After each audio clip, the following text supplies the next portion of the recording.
quería hacer como una breve introducción de por qué Dale. este espacio, de este ciclo de conversaciones. En realidad esto tiene que ver con haberme reencontrado con los artículos que escribió Gustavo acerca del uso justamente de la escritura como herramienta en la psicoterapia. Agradecerte, Gustavo, digamos, porque son artículos, como yo te decía, muy ilustrativos, que invitan a seguir investigando y pensando, que yo utilizo mi herramienta, digamos, en mi práctica profesional, y así que era un poco abrir el espacio a otros colegas y amigos interesados en participar y en seguir investigando acerca de esta cuestión de los usos y las funciones de la escritura en diferentes dispositivos. Yo puntualmente me dediqué estos últimos años a trabajar en los espacios como grupales, así que utilizo la herramienta en ese aspecto, en la escuela sistémica, como te comentaba, en el ámbito comunitario, también trabajando con gente que se está formando como arte terapeuta, así que como en el Centrart, que está acá la directora Judith Mendelssohn, que también acompaña en esto de formar a profesionales en el uso de la escritura como herramienta en espacios terapéuticos. Y la verdad que siempre que comento este tema o lo comparto, es un tema que suscita mucho interés y curiosidad. Y no son muchos los referentes para mí en relación a digamos, un trabajo riguroso, serio, digamos, que ilustre de cómo podemos usar la herramienta en diferentes espacios. Así que bueno, era un poco la idea de continuar este ciclo de conversaciones del uso de la escritura en diferentes dispositivos. Sé que hay gente de muchas disciplinas diferentes, me parece que eso es muy rico, esto es como un espacio, hay psicólogos, hay psicoanalistas, hay psicólogos que adscriben a diferentes marcos teóricos. Me gusta lo multidisciplinario, que eso creo que es una marca también que yo fui alumna de Gustavo hace más de 24 años, no saquen cuentas, en la UCES, y hay algo ahí que dejó una marca respecto de cómo abordar el campo profesional, y que también se enlaza muy bien con esta cuestión de la escritura, como una herramienta que justamente que crea lazos. Eso es lo que yo siento y como lo uso en mi práctica. Así que bueno, eso es como una mínima introducción. Nada, tuve que hacer un recorte de la experiencia de Gustavo para decirles dos palabras, que es muy amplia, para mencionar algo de Gustavo en relación a su práctica profesional. Fue presidente de la Asociación Internacional para el Estudio y Desarrollo es actual presidente de la Asociación Internacional para el Estudio y el Desarrollo de la Mentalización, presidió la Asociación de Psicoterapia de la República Argentina, fue profesor titular de la materia clínica psicológica y psicoterapias en la carrera de psicología de la UCES, que les había contado. Es director de la revista Mentalización, revista de psicoanálisis y psicoterapia, autor de muchísimos, más de 70 trabajos publicados en diferentes revistas sobre psicoanálisis, psicopatología, escritura y psicoterapia, mentalización y psicoterapia, estructura y psicoanálisis, compilador y coautor del libro La escritura como herramienta en la psicoterapia, en coautoría con Héctor Fiorini y Héctor Fernández Álvarez. Esto es un poco lo que les contaba de esta visión integrativa respecto al campo profesional. Es un libro del 2011, si no mal recuerdo, que está en viaje desde España. No me llegó todavía, me está llegando la semana que viene, así que bueno, ya podré leerlo con mucho interés. Y el último libro del 2023 se llama Mentalización, Funcionamiento Mental y Psicoanálisis, sus interrelaciones y complementariedades en la práctica de la psicoterapia, también de editorial Psimática, y algunos de los artículos a los que pueden buscar, que están disponibles en diferentes plataformas y revistas, al uso de la escritura entre sesiones, o aporta el logro de los objetivos de la psicoterapia, poner la sesión por escrito, una técnica para optimizar la psicoterapia, la escritura en psicoterapia, regulación emocional y funcionamiento reflexivo, y el feedback al terapeuta y la escritura del diario de sesiones, entre otros, porque si no voy a consumir mucho tiempo con todos los desarrollos que nos dona Gustavo, así que después lo pueden buscar por su cuenta. Así que bueno, dejo ya de hablar para escucharte, Gustavo, y para, bueno, seguir avanzando en esta cuestión. Bueno, gracias por la invitación. Antes que nada, la verdad que me da mucho gusto hablar de este tema que me resulta personalmente tan interesante, así que buenos días o buenas tardes a todos según el lugar en el que estén. Para mí son 6:15 de la tarde ahora.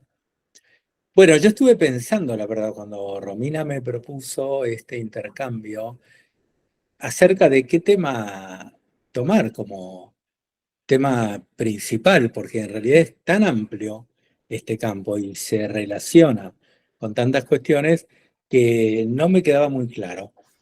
Bueno, finalmente hice una elección, no tenía otra alternativa, espero que no haya sido demasiado desafortunada, y entonces, eh, si tenemos ahora sí las diapositivas, querría ir haciendo comentarios a partir de ahí. Eh, lo, claro, lo primero que, a ver si Miguel está Sí, manejando la está diapositiva. pasándola. Sí, sí, ahí. ¿Podés poner la primera, o sea, la siguiente? Sí, Porque hay toda una filosofía en el modo en que yo trabajo el tema de la escritura en la psicoterapia, que tiene que ver con esta cuestión que se contrapone a esta cuestión. Por ejemplo, si uno hace un rastreo de las investigaciones, que hoy en día son muchas ya, sobre los procesos de cambio en psicoterapia, hay gente de distintos países que investiga sobre esto de una manera muy interesante. Ocurre, y esto me pareció particularmente relevante, que en general, por lo menos todo lo que yo he leído al respecto, el modo en que ellos investigan esto, y han llegado a resultados por demás interesantes, pero es que ellos se circunscriben a lo que ocurre en el interior de la sesión, graban y después transcriben sesiones y ven dónde aparece el momento de cambio. Se toman en general microsegmentos, puede ser de 5 minutos o menos, ¿no? De intervenciones en el diálogo terapéutico de paciente y terapeuta, y ven el momento de cambio, ven el antecedente, etcétera, etcétera. Pero todo está absolutamente focalizado en lo que ocurre en la sesión. Y por otro lado, el criterio que en general tienen es que el agente del cambio es el terapeuta. Particularmente esto se ve en el campo psicoanalítico. No solamente, pero muy particularmente en el campo psicoanalítico. He discutido esto con muchos colegas a lo largo de décadas, porque desde el punto de vista psicoanalítico, por lo menos más clásico, hoy en día por suerte está cambiando bastante esta manera de ver las cosas, pero se propone, el paciente se acuesta en el diván, por eso digo ortodoxo, clásico, el analista está detrás de él y le dice al paciente que diga cualquier cosa. Digamos, no importa, diga lo que le pasa por la cabeza, que aquí, esto no lo dice, pero está implícito, el que piensa soy yo, y de este material en bruto que usted me ofrezca, yo voy a sacar las pepitas de oro para aprovechar y que tengamos un recorrido que sea fructífero. Pero aquí el que piensa estrictamente soy yo, y entonces el agente de cambio es considerado que es el analista o terapeuta, porque en otras corrientes de psicoterapia que no sean el psicoanálisis ortodoxo, he visto una concepción bastante similar. Bueno, yo estuve siempre en desacuerdo con esto desde que comencé a trabajar, digamos, pero bueno, simplemente era una actitud de rebelión y no podía hacer mucho con eso, más que enojarme, la cual no tenía muchos frutos, la verdad. Hasta que empecé a darme cuenta que era muy importante, que había dos cuestiones acá muy importantes. Ver que, considerar que el cambio terapéutico, sobre todo si es más o menos importante, tiene lugar a raíz de que vemos al paciente 45 minutos o 50 minutos por semana, es un poco exagerado, porque la vida de él va mucho más allá. Con nosotros pasa más o menos un 2% de su tiempo de vida real de la semana, Y entonces, creo que es un poco presuntuoso, esto lo creí siempre, digamos, atribuirnos el ser agente del cambio en ese poco tiempo, digamos, ¿no?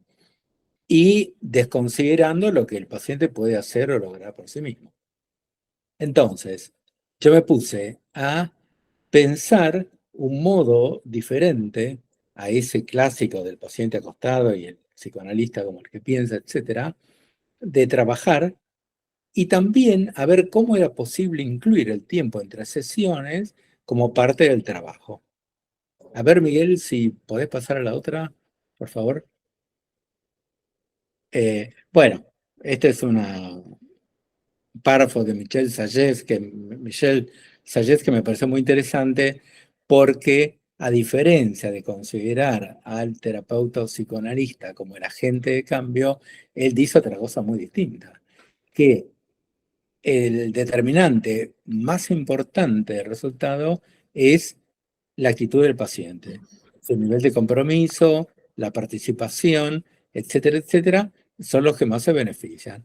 Aquí, en este modo de ver las cosas de Michel Sayez, hay ya una diferencia en uno de los dos temas que acabo de comentar, muy importante, y es el la acreditación que se le da al paciente, la importancia que se le otorga, en cuanto que, bueno, de él depende en gran medida que se logren frutos o que no se logren. No es ya el terapeuta o psicoanalista el agente de cambio. ¿Mm?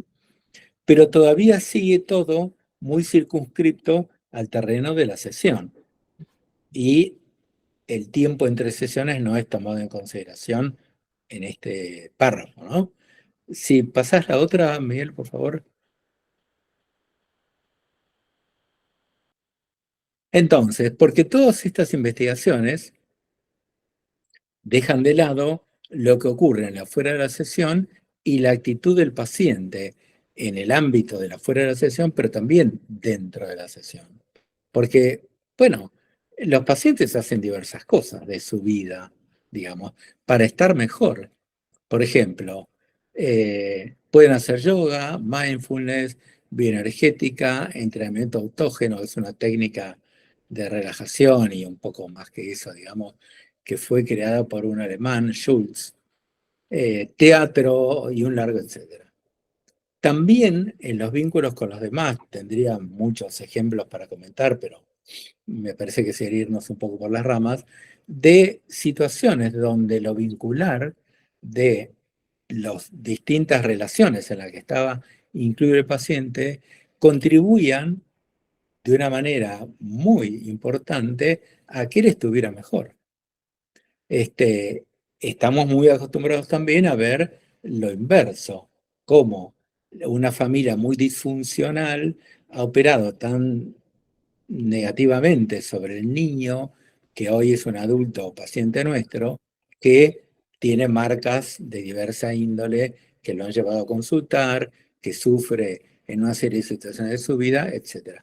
Pero también se ve lo opuesto, en donde ya sea un tío particularmente importante, ¿no? Sus padres se veían peleando, en la casa era una especie de infierno, pero cada vez que el tío iba a buscarlo para llevarlo a la cancha o a pasear o lo que sea, le permitía un tipo de vínculo totalmente diferente y que podríamos llamar sanador, sin darle un carácter New Age o místico a esta expresión.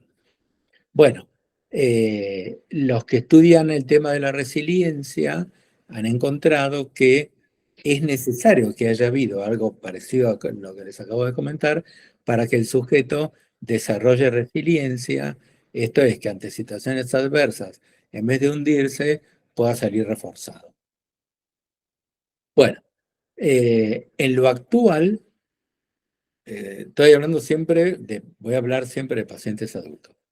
En lo actual también, el tipo de vínculo que tenga puede contribuir a incrementarle la problemática o aligerársela o ayudarlo a que la resuelva, por lo menos parcialmente.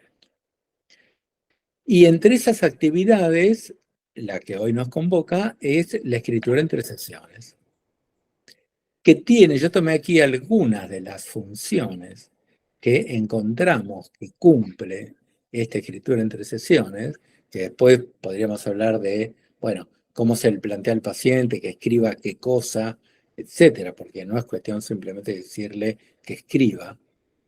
Mire, escríbase algo para la próxima sesión. No, así no funciona. Vuelvo a decir, si después quieren, hablamos de eso. Alguna de las funciones es que favorece el protagonismo del paciente. Cuando el paciente entiende para qué va a servir el hecho de que él escriba, que es fundamental, cuando nosotros le proponemos que escriba, le tenemos que explicar con la mayor claridad posible la razón de ser de esta propuesta y cuál es la utilidad que puede tener en el contexto de nuestro trabajo en común. Entonces, a partir de esta explicación, tratando de formar un equipo de trabajo, a mí me parece que si uno no forma un equipo de trabajo con el paciente, es muy difícil que logre buenos resultados, independientemente del marco teórico. Y en ese equipo cada uno tiene su rol, las funciones que le correspondan, digamos, o que acuerden, pero se trata de que se refuercen mutuamente. Lo que uno hace, que colabore con lo que hace el otro, y entre los dos obtenga una especie de producto en común que, bueno, dé un fruto útil en lo que tiene que ver con hacer algo con el sufrimiento por el cual el paciente vino a consultarnos. Entonces, que el paciente se sienta coprotagonista de su proceso de cambio ya es terapéutico en sí mismo. Aparte de lo que él escribiendo puede lograr. Después vamos a ver dos ejemplos que traje. Bueno, está lo del equipo de trabajo. Y la idea es que él continúe el trabajo que comenzó o se desplegó en los 45 o 50 minutos de la sesión, que continúe con ese trabajo en la semana. ¿Mm? Yo puse aquí tres aspectos que son muy centrales, porque la escritura ayuda a observar mejor lo que a uno le pasa en determinada situación. Supongamos, el paciente puede venir y decir que una y otra vez, cuando se da tal situación, empiezan a discutir con su esposa, se pelean, terminan distanciados, eso a él lo amarga mucho, a ella la angustia, etcétera, etcétera. Entonces, uno le puede proponer que él trate de observar cuáles son las situaciones en que se genera este recorrido, digamos, y esta escalada, y si hay algunos temas que particularmente sean propicios para que esto tenga lugar. Y que lo ponga por escrito, para que no se lo olvide y para que lo pueda observar mejor. Porque o algo que podemos observar, corroborar constantemente es que el poner por escrito determinada situación, lo que nos pasa en esa situación, lo que suponemos que al otro le pasa, etcétera, etcétera, va agudizando de una manera muy interesante nuestra capacidad de autoobservación. También ayuda el poner por escrito a recordar lo que ha ocurrido en ese momento, que apenas acaba de terminar, supongamos la discusión, uno podría reconstruir bastante fácilmente, pero no necesariamente 5 días después, cuando va a sesión, donde tal vez diga, mire, una vez más discutimos con mi esposa, a ver, y cuénteme qué pasó. Y no sé, ahora no me acuerdo bien, pero es siempre lo mismo, siempre lo mismo. Uno dice una cosa y basta que uno diga una cosa para que el otro salga con la contraria. Bueno, a mí me molesta que ella me haga eso y redoblo la apuesta y a ella le pasa lo mismo, etcétera. Ahora, ¿qué pasó exactamente?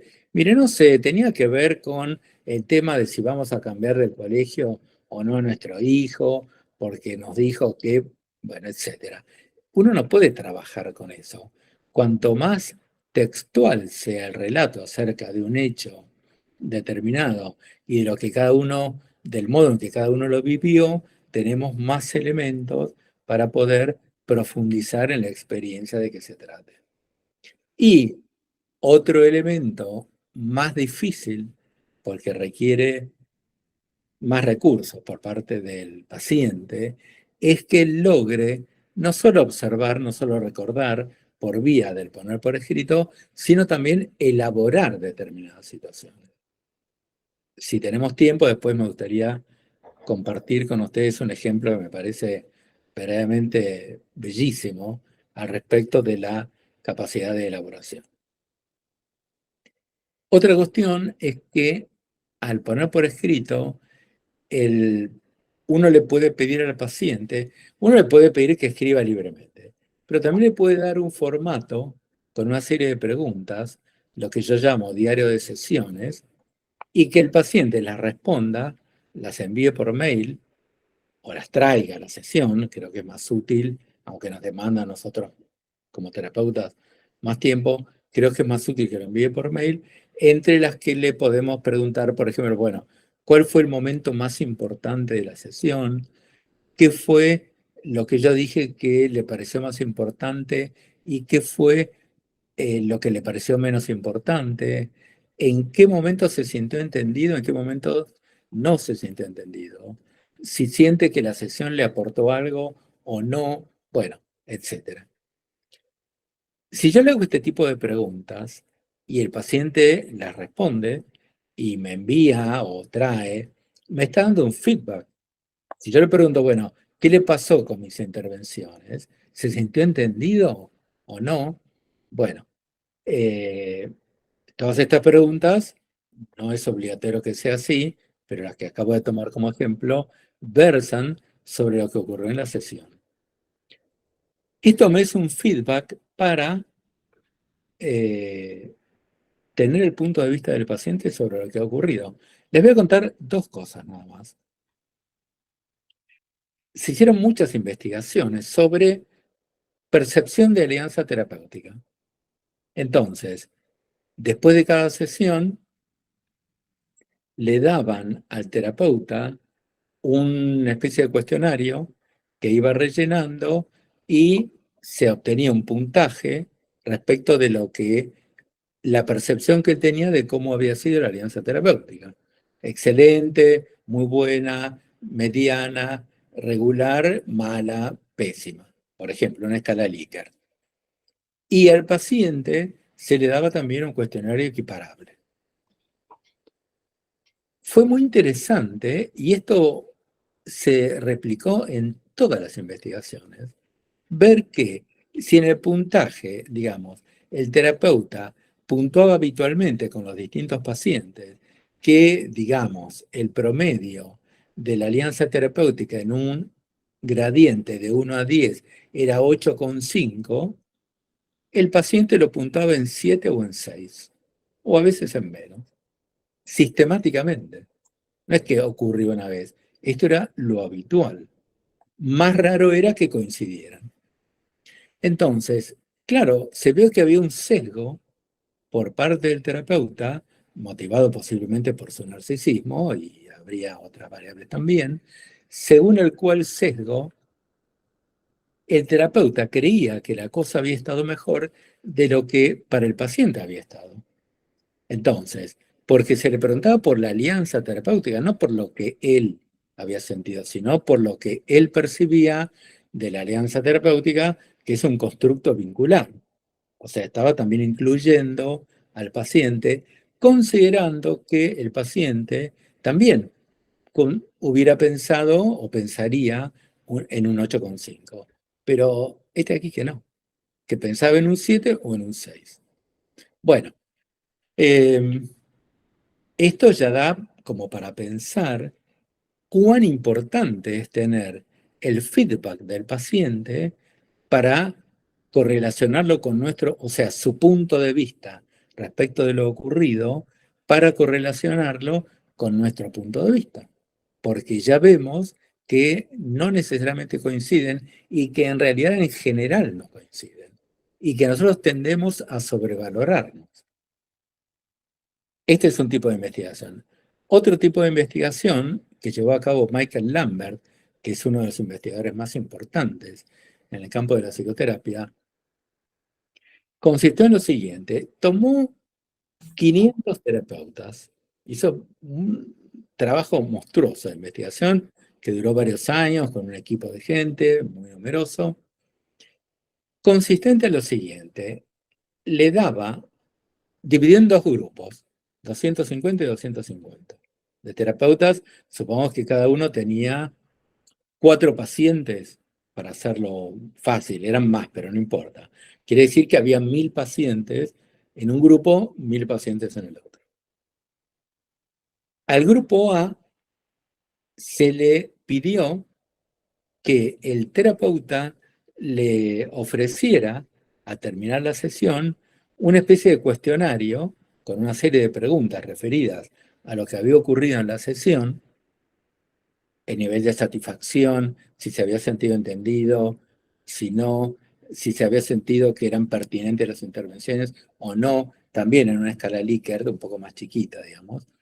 Pero, bueno, el paciente, terminaba la sesión, llenaba el cuestionario y se lo dejaba a la secretaria. Bueno, el hecho es que esto lo hacían en los dos grupos. La diferencia fundamental consistió en que en el grupo A, los terapeutas recibían el feedback, o sea, una vez que se lo daba a la secretaria se lo daba al terapeuta. El terapeuta leía lo que el paciente había escrito. El terapeuta, no llenaba ningún cuestionario. Mientras que en el grupo B, el paciente llenaba el cuestionario, pero la secretaria se lo quedaba y no se lo daba al terapeuta. Lo que fue muy impresionante fue ver las diferencias que había en cuanto a nivel de mejoría de los pacientes, tiempo de mejoría y deserciones. O sea, en el grupo A, esto es, aquellos terapeutas que sí recibían el feedback, claro, ellos tenían, en virtud del feedback que recibían, la oportunidad de rectificarse. Si el paciente decía, no, no me sentí entendido, bueno, eso era algo que se podía hablar después. Bueno, usted no se sintió entendido. A ver, ayúdeme a entenderlo ahora. ¿En qué no se sintió entendido, por ejemplo? Lo cual les permitía rectificar los errores que habían cometido. Todos cometemos errores en el trabajo, en nuestra vida en general, pero también en el trabajo con los pacientes. No existe un terapeuta o psicoanalista perfecto. Entonces, es muy interesante. Pero lo curioso y lo llamativo es que no nos damos cuenta que estamos cometiendo esos errores. Lo de la alianza terapéutica creo que es ilustrativo. Entonces, pero si el paciente nos lo dice, recién ahí nos enteramos de en qué no lo habíamos entendido, que nosotros queríamos que sí, y nos permite rectificarlo. Y así con otras cuestiones, ¿no?, que estaban presentes en el cuestionario. Claro, los del grupo B, terapeutas del grupo B, y sus 1000 pacientes no tenían esta ayuda. El paciente, como les dije, rellenaba el cuestionario, pero el terapeuta no se juntaba con él. Entonces, fue muy impresionante ver cuánto mejor andaban los pacientes del grupo A en la medida en que el terapeuta recibía un feedback y comparativamente cuánto peor andaban los pacientes del grupo B cuyo terapeuta no recibía ningún feedback. Como les dije, las deserciones eran mucho más numerosas, los tratamientos eran más largos, se tardaba más en lograr buenos resultados, que en general no eran tan buenos como los del grupo A, y el terapeuta tenía mucho más dificultades en rectificarse de sus errores porque él no se daba cuenta que se estaba equivocando. Él creía que lo estaba entendiendo, como creía que era muy buena la alianza terapéutica, pero el paciente no tenía la misma opinión, no se estaba sintiendo tan entendido, ni sentía que la alianza terapéutica era tan buena. Entonces, al no tener un feedback y no tener la posibilidad de rectificarse, entonces la cosa iba bastante peor. Bueno, esta investigación, que además, como les dije ya, fue tan numerosa, fue absolutamente concluyente de la enorme importancia de tener un feedback por parte de los pacientes. Hay dos tipos de feedback.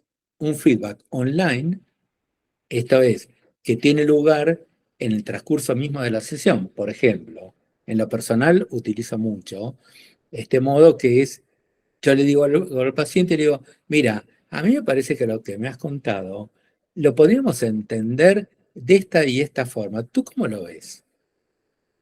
Con lo cual, le estoy diciendo cómo lo veo yo, pero le estoy preguntando cómo lo ve él, que es un modo de pedirle un feedback acerca de lo que yo le acabo de decir. Porque me puede decir, bueno, no, la verdad que no, me parece que eso que tú dices, no, yo creo que más bien lo pensaría por este otro lado, o no sé por dónde viene, pero me parece que lo que tú dijiste, o nos puede decir, sí, en parte sí, eh, no me cierra del todo, hay algo que falta que no sé qué es. O nos puede decir tal cual, es que esas palabras que tú dijiste no lo podría haber expresado mejor. Efectivamente, eso es lo que me pasa. Bueno, y todas las alternativas que se nos ocurran. Y yo creo que este tipo de feedback online es sumamente útil, simetriza mucho la relación, porque yo ya no estoy ubicado en el rol de experto de ese psicoanalista ortodoxo, que es el que piensa, sino que los dos pensamos conjuntamente. Y él, bueno, me rectifica o me convalida o me agrega cuestiones referidas a lo que yo le he propuesto. Y hay otro feedback offline que tiene que ver con el diario de sesiones, en donde cuando yo le pido al paciente que escriba en la semana si se sintió entendido o no, qué intervención le pareció útil, cuál le pareció que no era útil, bueno, etcétera, etcétera, recibo el feedback y esto me ayuda a darme cuenta en qué la pegué, digamos, en qué más o menos y en qué no. Bueno, se me ocurren muchos ejemplos, pero tampoco quiero. Este tema del feedback me parece de una importancia clínica máxima. Por eso le he dedicado bastante tiempo. Que tiene que ver con la escritura entre sesiones y no solamente, porque, como acabo de decir, el feedback online no tiene que ver con la escritura, pero es un feedback. Bueno, a ver, Miguel, si pasamos a la otra.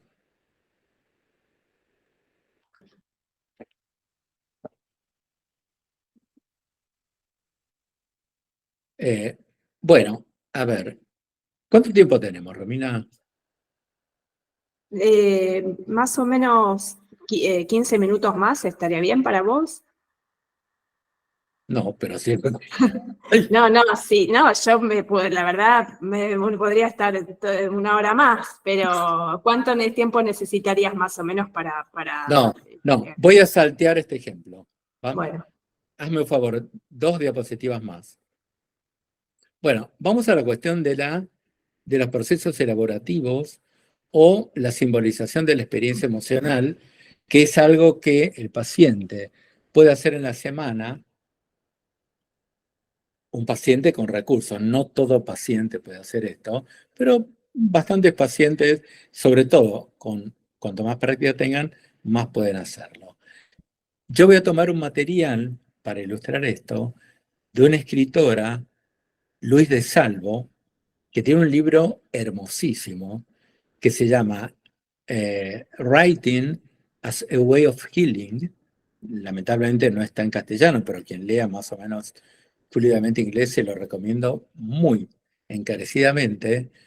Y bueno, primero voy a hacer una especie de puesta en contexto y después vamos a leer un fragmento que yo traduje de ella, donde ella nos cuenta lo que escribe, a partir de qué y con qué resultado.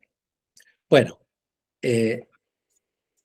hablando de la simbolización de la experiencia emocional, encontramos, esquematizando muchísimo, porque este es un tema para un seminario, digamos, así que imagínense el nivel de síntesis que voy a tratar de hacer. Diferenciamos las experiencias emocionales primarias, lo que Bion llamaba lo protoemocional, que son emociones muy intensas, no cualificadas, no diferenciables, muy somatizadas, donde es difícil diferenciar lo psíquico y lo físico, y que a través de un proceso de desarrollo que es largo y complejo también, donde el rol de la madre ahí es crucial absolutamente, se va produciendo, cuando todo va bien, un proceso de desomatización, porque inicialmente están muy somatizadas las emociones, y de diferenciación en los distintos afectos. Yo puedo decir, estoy triste, estoy amargado, estoy contento, bueno, etcétera. Esa es la diferenciación cualitativa, digamos, ¿no?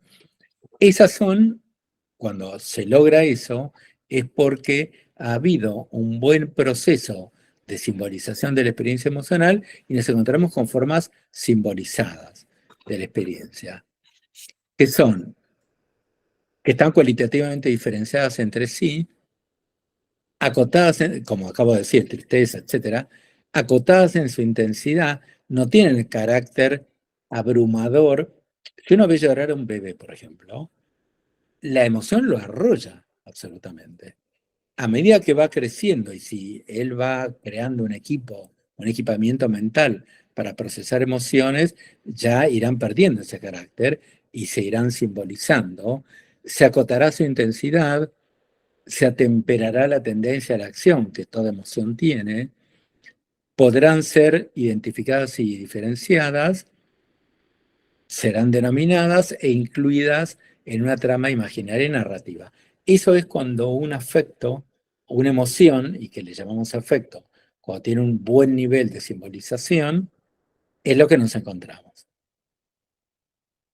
Si podés pasar, Miguel, por favor, a la siguiente, que nos muestra cuando ha fallado ese proceso. Hay perturbaciones de diversa índole en el proceso de desarrollo, por lo cual no se logra la desomatización ni la diferenciación, y entonces lo que tenemos son formas no simbolizadas de esa experiencia emocional.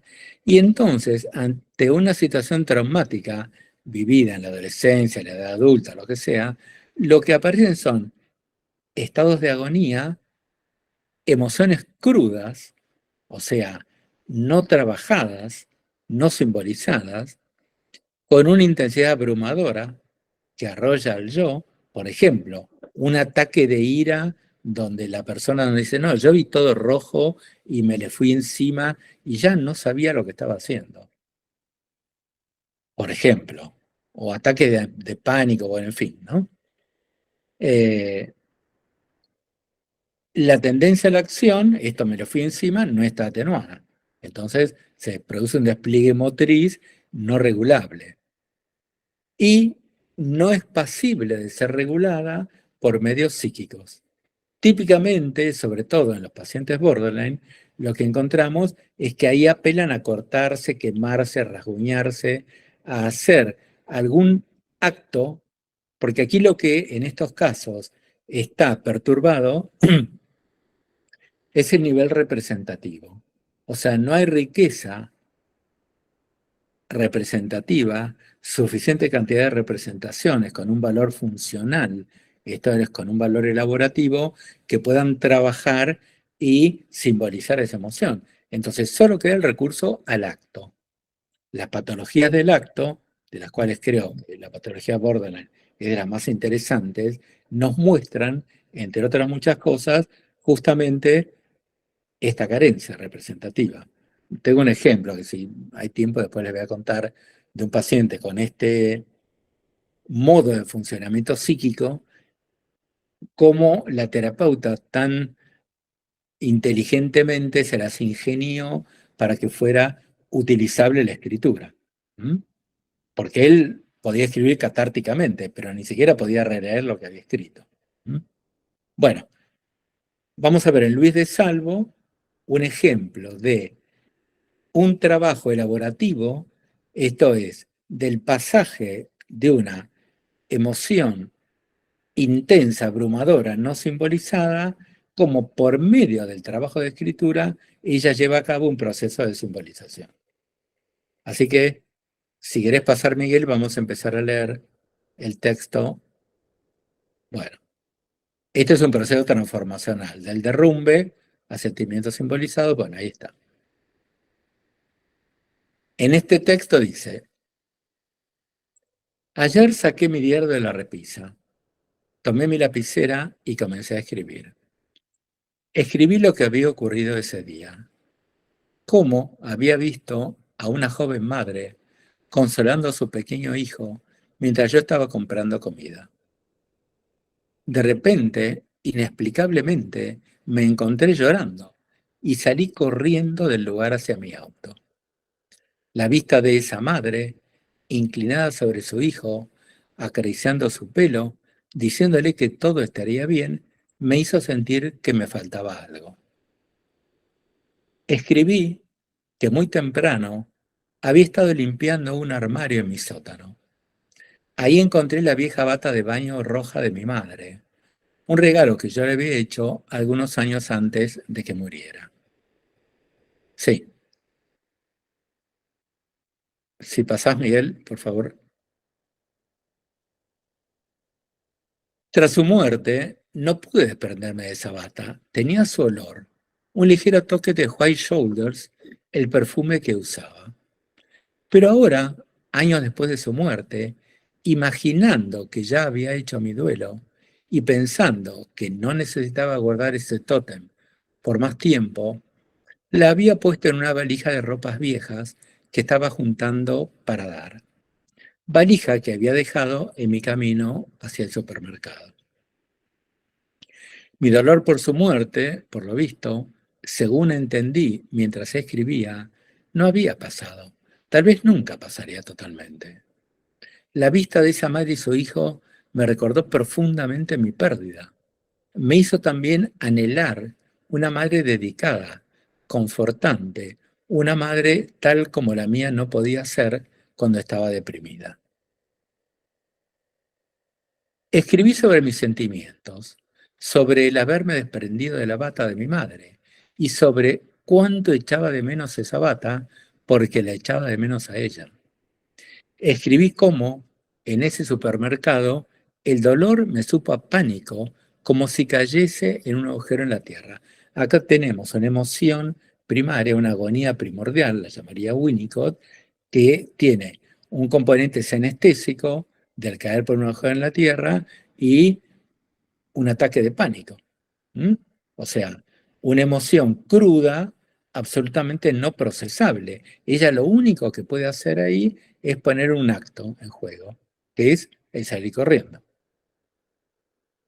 Escribí también algunas reflexiones sobre cómo el recuerdo de ella, leyéndome, mientras mi padre había partido para la guerra, era un recuerdo sanador, que me consolaba y al que había retornado muchas veces.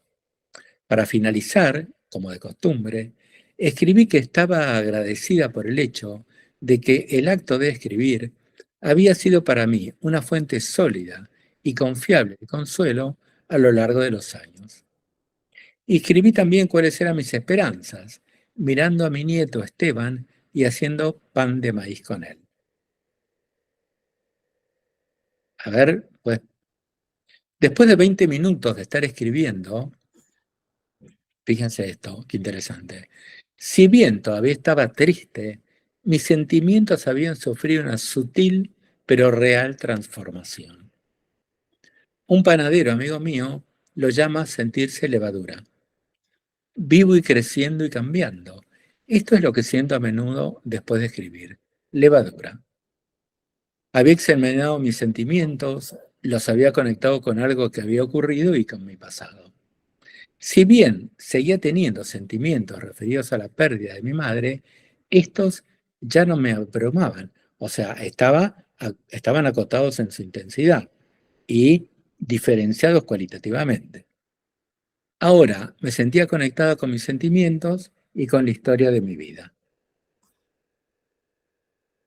Estaba consciente de que había aceptado mis sentimientos de pérdida y que los había transformado en lenguaje. Fíjense la transformación, como se reitera. Por lo cual los tenía de modo diferente. Advertí también que estoy comprometida con la escritura y con el alimento que ésta me provee. Bueno, vamos a hacer ahora una conceptualización de lo que ha pasado. A ver, aquí, ¿se ve? Si yo pongo aquí el cursor, ¿sí? Bueno, ante la muerte de la madre, yo conjeturo, bueno, no hay más que ese fragmento, ella no cuenta más de ese episodio en el resto del libro. Pero por todo lo que ocurrió después, creo que se puede conjeturar que ella desmintió la muerte de la madre, conservando la bata con su olor, y que esta desmentida interfirió en el duelo. Ella creía que había hecho el duelo, pero no lo había hecho. ¿A qué me refiero con desmentida? Tomo el término que utiliza Freud en 3 artículos, en Fetichismo del año 27, en las conferencias del 33, y en un artículo incompleto del año 38, que se llama La escisión de John en el proceso defensivo. Ahí lo que Freud dice es que la desmentida, ¿en qué consiste? En que la desmentida de la muerte de la madre, una parte del yo, porque Luis de Salvo no estaba psicótica, reconoce que la madre efectivamente ha muerto. Pero hay una escisión del yo. Esa parte, más ligada al criterio de realidad, acepta, por supuesto, la muerte. Pero hay otra parte que está del otro lado de la escisión, digamos así, otra parte del yo que desmiente, que refuta, que niega, podríamos decir.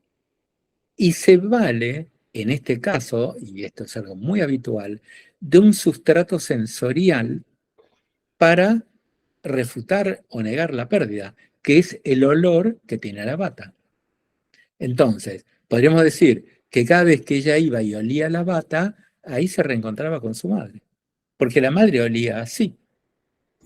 Entonces, bueno, después la llevó al desván, la tuvo ahí durante muchos años, pero ella sabía que estaba la bata, o sea que estaba la madre para ese sector suyo que negaba la pérdida. Este aquí que un día, no sabemos por qué, porque no lo explica, ella entrega la bata y ahí, como la bata era el sustrato sensorial en que se apoyaba aquel sector del yo que refutaba el hecho de la muerte de la madre, que lo negaba, podríamos decir, empieza a caer la desmentida. Fíjense, dice, ¿cuánto echaba de menos esa bata? Porque le echaba de menos a ella. Ahí se ve clarísimamente la homologación que hace entre la bata y la madre. ¿Mm? El punto, el nexo, como les dije, es el olor. Para que caiga plenamente la desmentida hace falta que este acto de entregar la bata se complemente con una escena que ella contempla desde la posición de niña que ha perdido a su madre, consistente en un hijo consolado por la madre del supermercado. Fíjense, ella dice, la vista de esa madre y su hijo me recordó profundamente mi pérdida. El dolor por su muerte no había pasado. Sentí que me faltaba algo. O sea, en ese momento en que ella percibe eso y acaba de entregar la bata, conjugándose ambas escenas, digamos, se pone en juego la caída de la desmentida. Entonces, recién ahí aparece como una especie de agujero en lo real, que es lo que le falta. Le falta a la madre, que es lo que el niño tiene. Y recién ahí, ella, no solo intelectualmente, sabe que la madre ha muerto, sino que acepta o sufre la pérdida plenamente, lo cual es una vivencia totalmente traumática para ella. Una experiencia que ella denomina como abrumadora e inexplicable. Tiene un ataque de pánico, siente que cae por un agujero, eso es un derrumbe, como ya dijimos, un afecto no simbolizado, llora y sale corriendo y se va para la casa. Este es el primer momento, digamos. Ahora vamos a ver qué ocurre en el segundo momento, cuando ella llega y toma la lapicera, el diario, y se pone a escribir. Miguel, si pasás, bueno, fíjense, ella está en posición pasiva. Vamos a empezar a leer por acá. Pánico, caer por un agujero. Experiencia abrumadora. Hay una percepción global de la madre acariciando a su hijo. Y ella, cuando toma la lapicera y se pone a escribir, ahí empieza a ponerse en posición activa, siendo que estaba ante el afecto abrumador, arrollador, en posición pasiva. El que era activo ahí era el pánico. Ella era pasiva. Y a partir de que va escribiendo durante 20 minutos, hace una serie, un despliegue narrativo, una serie de relatos de cómo la madre la consolaba, cuando el padre se había ido a la guerra, y un montón de otros relatos que lamentablemente no nos cuenta Luis de Salvo, pero que deben haber sido unos cuantos, porque ella estuvo escribiendo 20 minutos. Hay recuerdos y ella pone en juego ahí su riqueza representativa. O sea, un conjunto complejo, variado y muy rico de representaciones, pensamientos, etcétera, que van trabajando ese afecto inicial, el pánico, y lo van modelando, ella dice, transformando, nosotros podríamos decir, lo va simbolizando. Porque gracias a este poner en relato la vivencia experimentada ante la escena en el supermercado, los afectos van sufriendo una sutil, dice ella, pero real transformación. Vemos aquí cómo el poner por escrito va transformando la emoción cruda, original, y la va transformando, ahora vamos a ver en qué sentimientos. Hay una diferenciación entonces cualitativa y en intensidad, porque los sentimientos que aparecen y que ahora tienen una cualidad claramente identificable y diferenciable uno de otros, dolor por la muerte, nostalgia, anhelo de una madre que la conforte, que ella puede albergar en el interior de la experiencia consciente, en un proceso de asimilación. Además, le surgen nuevos sentimientos tras escribir: gratitud y esperanza, cuando hace con su nieto pan de maíz. A ver, vamos al siguiente, Miguel, por favor. Hay un tema muy interesante que es el tema del consuelo, que aparece 3 veces. Hijo consolado por la madre en el supermercado, recuerdos de lecturas de la madre que la consolaban, ella ahí está en posición pasiva, en rol de hija, y lo más interesante de todo para nuestro tema de hoy es la escritura como fuente de consuelo, porque ella se consolaba a sí misma al escribir, en una posición activa. Entonces, dado que dice que quien la consolaba era la madre, podemos suponer, conjeturar, que ella, mientras escribe y se consuela a sí misma, se ha identificado con la posición de una madre que consuela, en tanto que ha internalizado un objeto bueno, consolador, digamos, que es la madre, y que ahora ella, identificada con ese objeto y por vía de la práctica de escritura, se puede consolar a sí misma. Ha internalizado y tiene ahora como una riqueza interna un componente estructural que, bueno, antes estaba en el afuera y dependía de ese otro externo, digamos, para poder consolarse de la pena, el dolor o lo que fuera que le embargaba en determinado momento. Este proceso de escritura colabora en la formación de estructura interna, como estamos viendo en De Salvo. No alcanza con eso, hace falta haber podido internalizar objetos buenos también. Y desde ese lugar de estar identificada con una madre, se desarrolla la escena de hacer pan de maíz con el nieto, justamente desde una posición madre. Bueno, espero haber sido claro hasta aquí en lo que tiene que ver con 2 tipos de experiencia emocional: una cruda, el pánico y el caer por un agujero en la tierra, el salir huyendo por lo improcesable y abrumador, y cómo, gracias al poner por escrito e ir trabajando por vía de ligar con un conjunto representativo muy rico y variado, recuerdos, pensamientos, etcétera, etcétera, esa emoción que inicialmente fue tan intensa, abrumadora y terrible, digamos, y la va, bueno, como domando, digamos. Fundamentalmente la va transformando en un conjunto de sentimientos, el anhelo, la tristeza, etcétera, que están acotados en su intensidad, ya no la abruman, y bueno, ahora ella, recién ahora, en mi opinión, si todas estas hipótesis han sido adecuadas, ahora sí puede comenzar su proceso de duelo. Porque, ¿por qué no había podido hacer el duelo? Porque para una parte de ella, la madre no había muerto. Para ese sector de su yo escindido que refutaba el hecho de la muerte de la madre. Entonces, está bien, eso ya es como otra historia.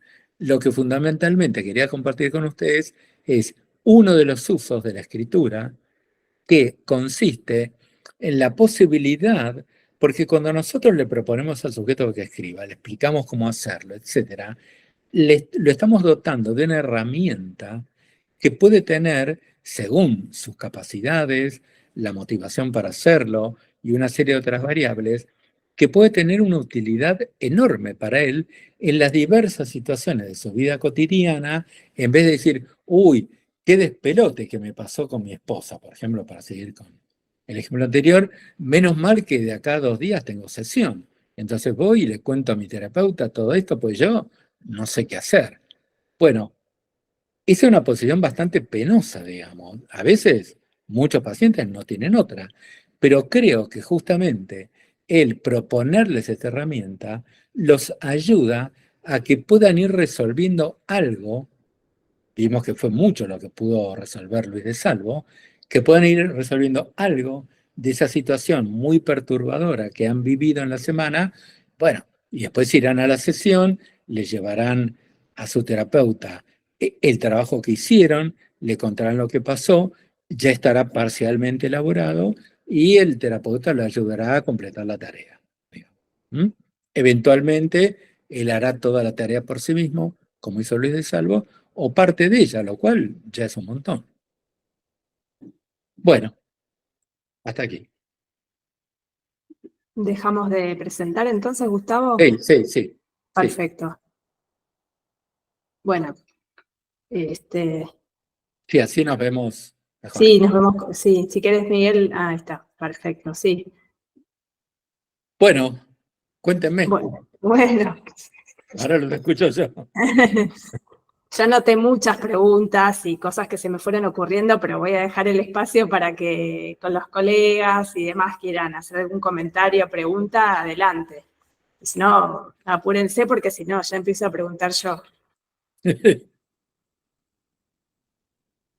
Puede estar en el chat o abren el micrófono y preguntan o comentan lo que haya surgido a partir de la charla, de la exposición.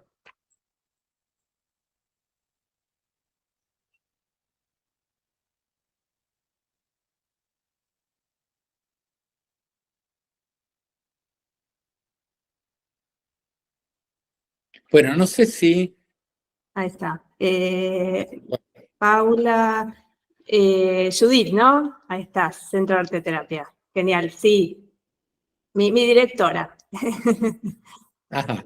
Sí. A ver, estás muteada, Judith. Ahí va. Espera, ¿sabes que no te escuchamos? Es como que veo que tenés el microfonito apagado.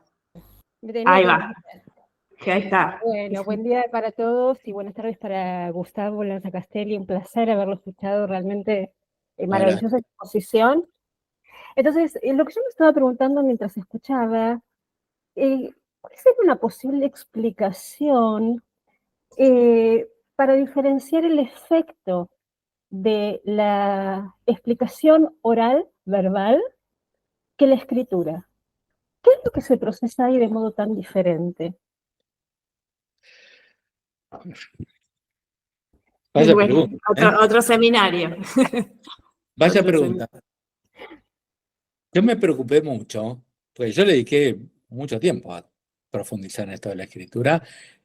Por un lado, en su modalidad práctica, concreta, bueno, cómo usarla, con los pacientes, qué instrucciones dar, etcétera. Pero la verdad que lo que me interesaba, no sé si fundamentalmente, pero mucho, sí, era entender, pero ¿y por qué es tan beneficiosa la escritura? ¿Cuál es el mecanismo interno que produce esta transformación que acabamos de ver? ¿Por qué? Está bien, Luis de Salvo nos lo cuenta de una manera muy clara, sensacional, ese material, digamos, y bueno, entendemos que sí, que efectivamente sufrieron una sutil pero real transformación sus afectos. Pero ¿por qué pasa eso? Bueno, yo tengo varios trabajos sobre esto.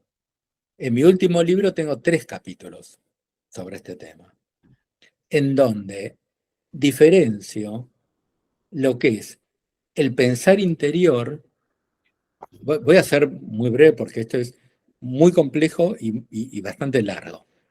Eh, Uno cree que el pensar interior es igual que cuando uno piensa hablando con otro, viste cuando uno dice, si estoy pensando en voz alta, mira, te digo lo que se me ocurre, esto, aquello, más allá. Tendemos a creer que nuestro pensar interior es exactamente igual que eso, pero solo que sin sonido.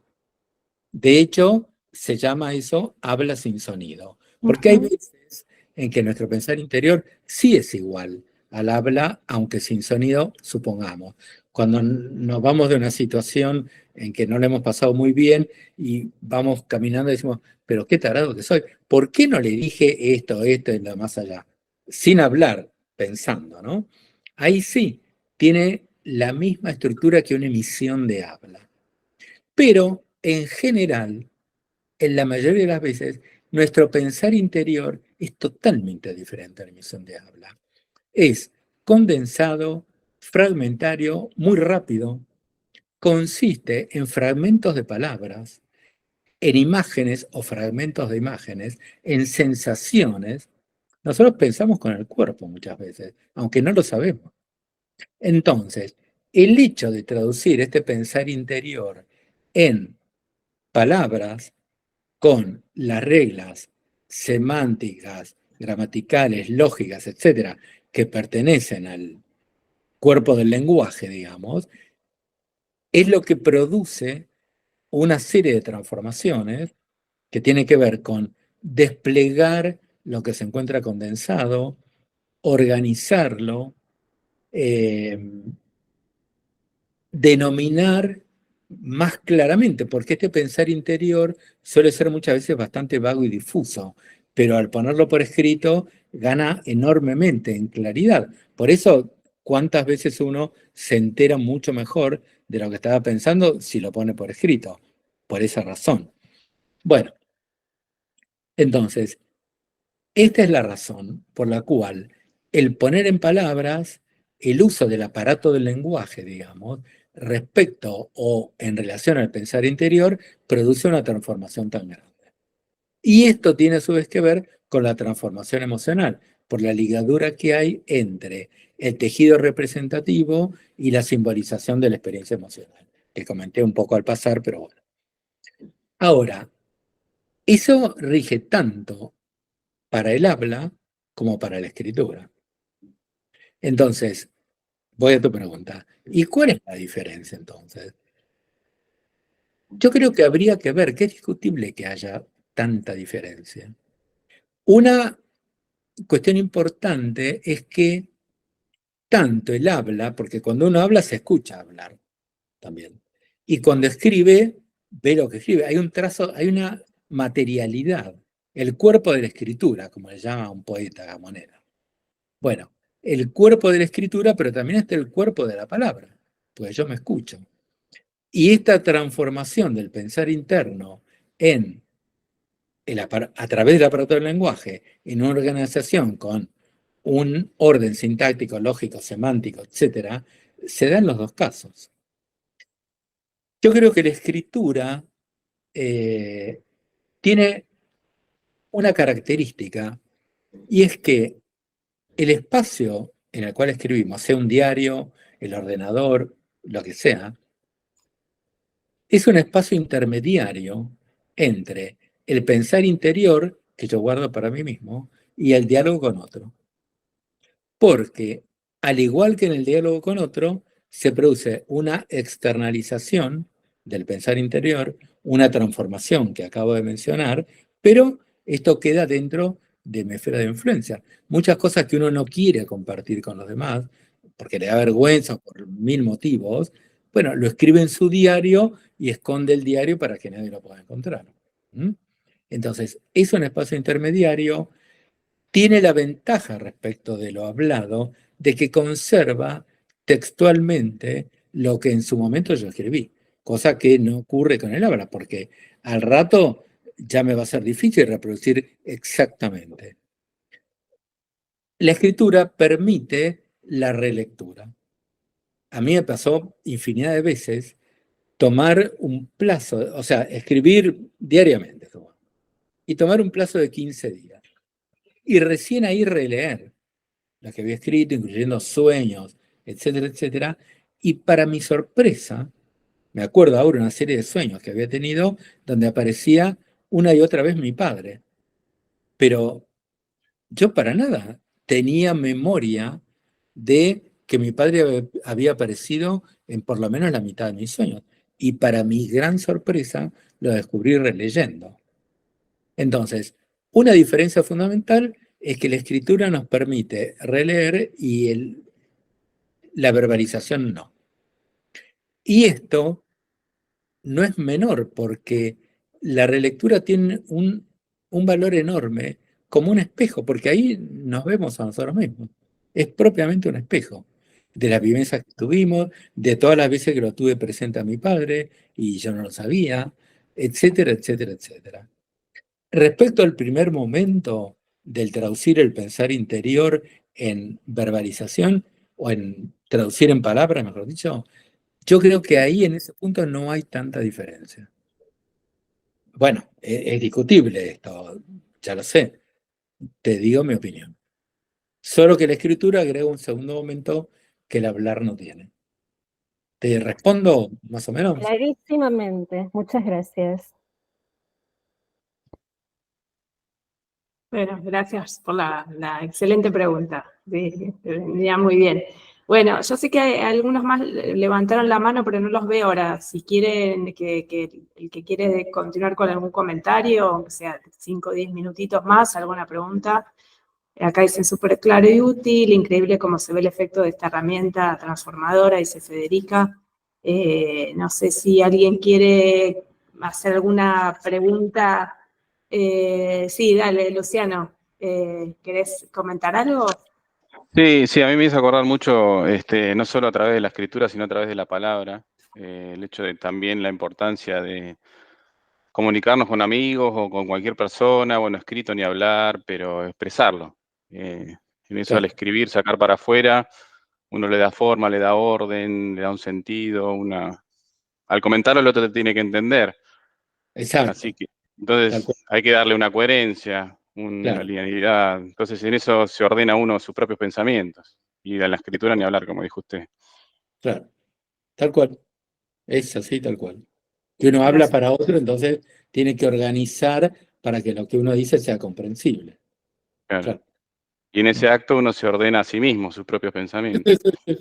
Absolutamente. Claro. Bueno, es muy habitual que los pacientes lleguen y empiecen a hablar y comenten, por ejemplo, bueno, no tengo muy en claro lo que te quiero decir, pero realmente estuve muy mal esta semana, porque resulta que, y mientras nos van diciendo, mira, ahora que te digo esto me acuerdo de tal cosa que no había tenido en cuenta, pero claro, ahora me doy cuenta por qué me cayó tan mal lo que ella me dijo. Por ejemplo, ese, digamos, el entender por el, entrecomillado, mero hecho de hablar, lo vemos todo el tiempo con los pacientes, en la medida en que, bueno, les hacemos un lugar para que puedan expresarse.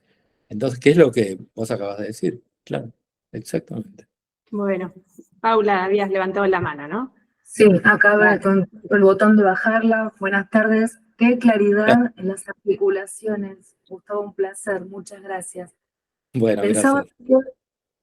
en esto que traes, ¿no? Y en la experiencia, el factor tiempo también como clave, porque en el momento en que uno se sienta a escribir, ya sea el paciente o nosotros, es como que hay algo más, algo de lo inacible que a lo mejor en el momento del diálogo se pierde, que cae, que baja y que permite, ¿no? Una relectura después, este, digamos, el aporte como herramienta tan valioso de poder, a veces alguien dice, "No, yo no dije eso, no había", y va un escrito que en ese momento no puedo Claro. plasmar y trae un montón de recuerdos más. O sea, la creatividad en sí, ¿no? De una herramienta como la escritura tan amplia, tan vasta, que podamos hacer uso de ella de esta forma, súper interesante. Me encantó. Sí, sí, sí. Y esto que comentabas, perdón, que está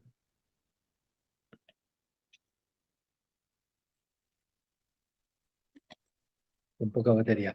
Esto que comentabas, a mí me ha ocurrido muchas veces, cuando por ahí me ponía a escribir a la noche, que iba reconstruyendo algunas situaciones que me habían parecido importantes o significativas para mí, y que al ponerlas por escrito me acordaba de un detalle del cual no me acordaba antes del poner por escrito.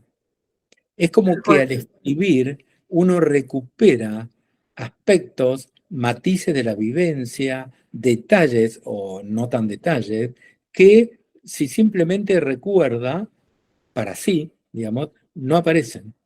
Entonces esto es una cosa muy, muy interesante y llamativa que ocurre también al escribir. Sí. Sí, muchas gracias. Bueno, si te parece, Gustavo, terminamos 14:30 en 10 minutos por si hay algún comentario más o Dale, consulta. perdón. a Sí, partir- sí, escucho, ¿eh? Mientras voy a ver. Ahí está. Bueno, no sé si yo me había quedado pensando en esta cuestión que planteaste del ejemplo de esta terapeuta de cómo invitó a escribir a este paciente, digamos, con características, digamos, de patologías actuales, o decía, mencionaste algo de paciente con un tipo de diagnóstico borderline, y cómo usar la escritura en ese caso, cómo lo invitó, cómo pudo generar esa motivación para que el paciente escriba, pero no esa escritura catártica, digamos, sino más de tipo elaborativa. Sí, podrías agregarnos algo de esto. No, no, sí, les cuento. De hecho, yo he visto que con pacientes borderline, que tengo varios y que es un tema que a mí me interesa muchísimo, que vengo trabajando, digamos, hace mucho tiempo, es tal vez a los pacientes a los que mayores frutos les otorga el hecho de poner por escrito, porque tienen muchas perturbaciones del pensamiento. Entonces, el poner por escrito, como vos decías antes, los ayuda a organizarse, les permite enterarse de lo que estaban pensando, de lo que estaban sintiendo, etcétera, etcétera. El caso es así. Era un muchacho, esto fue hace muchos años, que tendría, supongamos, 18 años. Vivía con dos hermanas y la madre, con las que tenía constantes peleas en una casa, era gente muy humilde en lo económico. Era un lugar bastante chico, él tenía, bueno, había puesto su cama en una especie de rincón, pero no tenía mayor intimidad.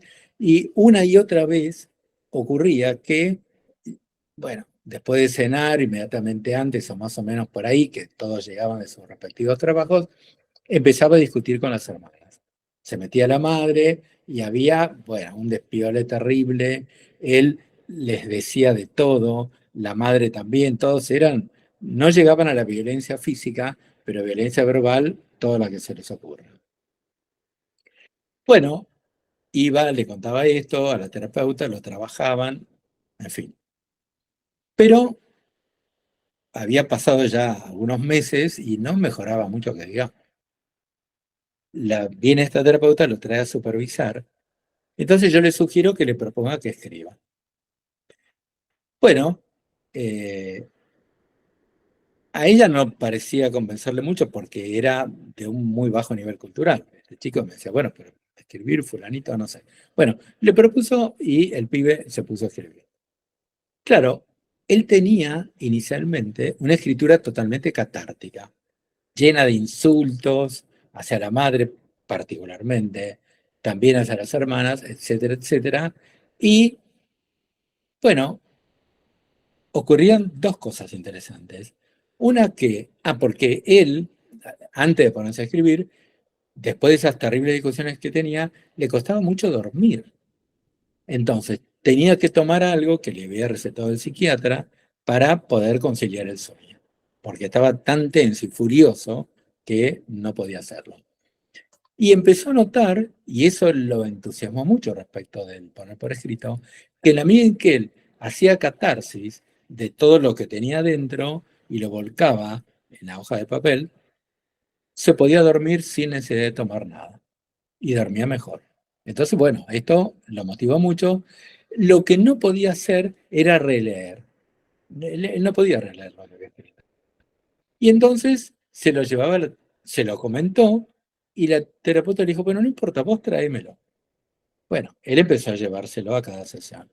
Y ocurrió una cosa interesantísima, porque entonces la terapeuta lo leía a ella en voz alta, como si ella le hiciera de función alfa, en terminología de Bion, le procesase esa evacuación, elementos beta, que él había puesto en la hoja de papel, o en las hojas, porque a veces escribía mucho.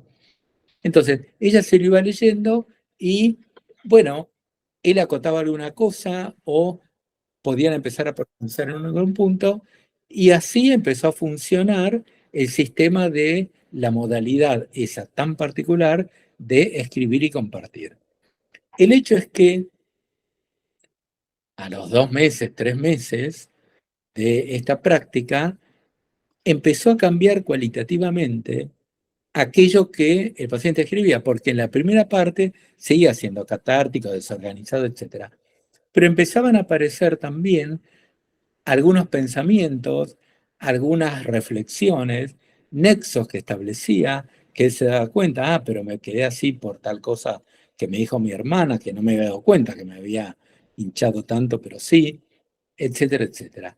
El hecho es que en la medida en que en el texto, y era interesantísimo porque ahí era constatable y palpable, digamos, el cambio que estaba teniendo lugar, empezó a tener lugar un cambio en el trabajo que él hacía en la terapia, porque empezó a trabajar más y empezó a poder tomar decisiones en su vida de las que venía hablando, pero que no había podido tomar en los últimos años, como mudarse, por ejemplo.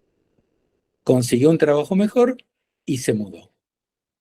Tiempo después, porque tenía muchos problemas con las chicas, digamos, que no lograba armar una relación estable, bueno, se puso de novio y él siempre le decía a la terapeuta que le había cambiado la vida el hecho de escribir, porque él se daba cuenta que su poder dormir mejor, el hecho de, bueno, poder descargar todo eso que no le quedaba dentro, digamos, ¿no? Pero también el poder empezar a pensar, el escuchar de la terapeuta lo que él había escrito y poder entre los dos hacer algo con eso, el poder ir pensando mientras escribía, el empezar a tomar decisiones como mudarse, etc. Todo había comenzado, pues ya les digo, la terapia venía de por lo menos 2 años antes, pero todo había comenzado a partir de que él se puso a escribir. Para mí, bueno, hasta ahí el ejemplo. Para mí este ejemplo fue de las cosas más interesantes, la verdad, de las que he tomado conocimiento en relación a lo impresionantemente valioso que resulta el poner por escrito. Bueno, ese era el ejemplo. Sí, la verdad, muchas gracias por contar esta anécdota que es más que ilustrativa, y yo, digamos, lo trabajo en dispositivos grupales y me ha pasado situaciones donde hay alguna persona que es parte del grupo, de algún taller más ligado a lo que es el área de prevención primaria de salud, que, digamos, no tiene las herramientas de educación, digamos, para poder escribir, y el mismo grupo a veces hace de escriba respecto de alguna sí. historia, es muy interesante, se Sí. termina armando algo grupalmente, por esto decías de la función de filtro, de reverie, digamos, Claro, como, claro. me parece como muy interesante esto que comentabas para los propios prejuicios que a veces tenemos los terapeutas como para incentivar la escritura y demás, como para pensar esta cuestión para trasladarla en otros ámbitos, en otros dispositivos y estar convencidos de que sí que es una herramienta, como decías, de mucha potencia, que no solo tiene que ser utilizada por alguien con un gran, digamos, desarrollo educativo, académico, sino que nos permite inventar y intervenir en diferentes lugares, digamos, ¿no? Claro, claro. Así que sí, la verdad me resultó muy, muy enriquecedor. Este chico, el de la anécdota última, digamos, su trabajo era hombrear bolsas en el puerto. O sea, trabajo más básico, elemental y que requiera menor nivel de capacitación es muy difícil de encontrar. Bueno, pues él hacía eso, después se puso a estudiar. No, le cambió la vida de una manera muy notable, la verdad. Bueno, si quieren seguimos con Evelyn y después el último Ariel. Y ahí sí, ya cerramos la conversación. Vale. Evelyn Benítez. No sé, no te veo. ¿Estás ahí, Evelyn? Ah, sí, estás ahí, te veo, pero no te escuchamos. O no sé si... No le funciona el micrófono. Ah, bueno, si querés pasarlo por escrito en el chat y después lo leemos. Entonces directamente si querés... Ariel, hacer tu comentario y después voy al de Evelyn si lo pasas por ahí por el chat. Bueno, hola, buenas tardes en principio. Gracias por esta charla tan ilustradora. Quería hacer una pregunta simple. ¿Puede convertirse en un inconveniente que la escritura sea de un nivel metafórico lo suficientemente alto como para que la cadena significante tenga múltiples significados? ¿No sería eso un inconveniente? Depende, ¿no? Porque si el hecho de tener un nivel metafórico alto significa que el texto que se escribe es un texto como sí, o sea, por ahí tendría que ampliar un poco qué quiero decir con lo de como sí, lo que Fona y compañía llaman el modo pretend mode, el modo simulado, que son esos pacientes que pueden verbalizar recuerdos infantiles, recordar sueños, asociar libremente, contar fantasías, pero está totalmente disociado eso de su experiencia vivencial genuina, por lo cual es un tipo de discurso que no produce cambio alguno. Muchos análisis, he visto yo en supervisiones, transcurren durante mucho tiempo así, en donde el terapeuta está convencido de que tiene un paciente maravilloso, pero lo que le llama mucho la atención, y por lo cual lo trae a supervisión, es que no cambia. Es que no cambia porque está disociado. Y toda esa parafernalia, digamos, que puede ser de enorme riqueza, bueno, no produce efecto alguno. Si un paciente escribe con metáforas muy elegantes y elaboradas, yo sospecharía si no es que está escribiendo en un modo como sí, y entonces eso es pura cháchara, digamos, que es finalmente elegante, poético, lo que queramos, pero que en realidad no está conectando su subjetividad más genuina con eso que pone por escrito. Esa sería la cuestión que a mí me llamaría la atención y que trataría de indagar. Ahora, si eso responde a lo más genuino, como cuando leemos a García Lorca, por ejemplo, esa maravillosa poesía de García Lorca, y al menos nos da la impresión, nunca lo podremos saber, pero de que él estaba propiamente ahí en cada verso. O sea, no era un como si. Entonces, bueno, hay que ver. Claro, recuerdo a Freud cuando decía pregúntenle a los poetas, ¿no? Claro, claro, exacto. Ellos saben, pregúntenle a los poetas. Y sí, claro. Muchísimas gracias. Gracias, Ariel, por la pregunta. Acá dicen gracias por Gustavo, excelente la charla. Y a ver, Evelyn dice, mi como un consulta-comentario, va por el lado de la escritura como dispositivo de prevención y promoción en salud mental. Estoy estudiando la tecnicatura en acompañante terapéutico, además de poeta, y veo en la escritura una herramienta muy poderosa para trabajar en ese ámbito y me encantaría desarrollar ese camino futuro. Bueno, genial. Evelyn, Sí. en un poco la idea de la charla, así que me alegro de tu comentario y no sé si Gustavo querés agregar algo allí. Sí, quiero agregar algo. Me parece interesantísimo el comentario, porque respecto de la prevención, lo que uno observa o experimenta, en la medida que uno escribe, es que el poner por escrito de una manera más o menos sistemática o habitual, uno se va empoderando. Uno se va empoderando a la medida que va escribiendo. Se va conociendo más a sí mismo, tiene esta herramienta para que cuando se siente muy mal, no es que no sabe qué hacer o que tiene que ir a ver si alguien lo cobija, digamos, sino que uno tiene su propia herramienta y ve que sistemáticamente la propia herramienta, al poner por escrito lo que uno le está pasando, atempera el sufrimiento, permite entender de otra manera, etcétera, etcétera. Entonces, en todo lo que tiene que ver con la prevención, es fundamental el empoderamiento. Y sí, y creo que la escritura es de enorme utilidad para empoderarse. Sí, claro. Bueno, es un lindo cierre. Justo, bueno, esto de poder hacer algo con lo que a uno le pasa, me parece que está en esa línea.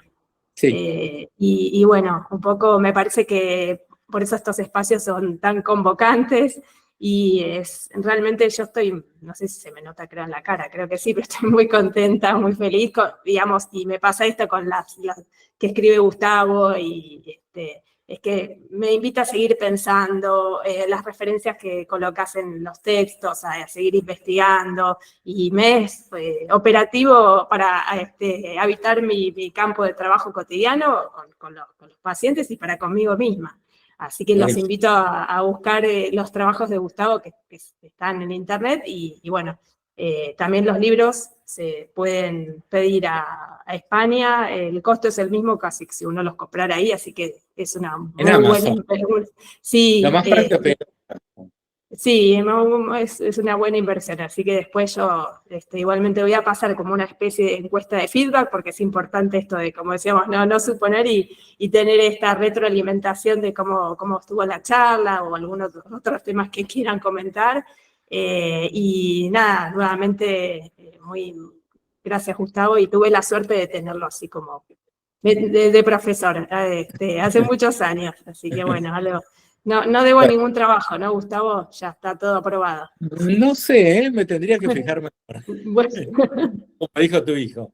Sí. Bueno, yo te agradezco la invitación, Romina, les agradezco a todos la escucha atenta, la participación, las preguntas, la verdad, yo lo pasé súper bien en este tiempo que hemos compartido, así que muchas gracias, la verdad. Bueno, Yo me quedo muy contento.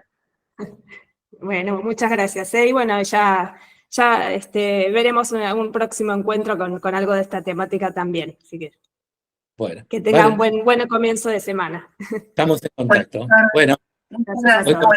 Buenas tardes. Chao, hasta luego.